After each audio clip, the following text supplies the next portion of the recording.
So war es früher. Zwischen Wehen und Wälder sind wir jung gewesen. Das vorkommende Auto, ob es war Dr. Meers, Dr. Beckisch oder der Post.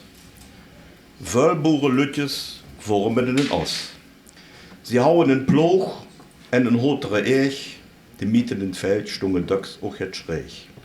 In de Backofen wurde Brot und Vlam mit Schanze gebacken. An der Wöd hauen sie Klumpe anstatt Schuhen mit Hochhacke.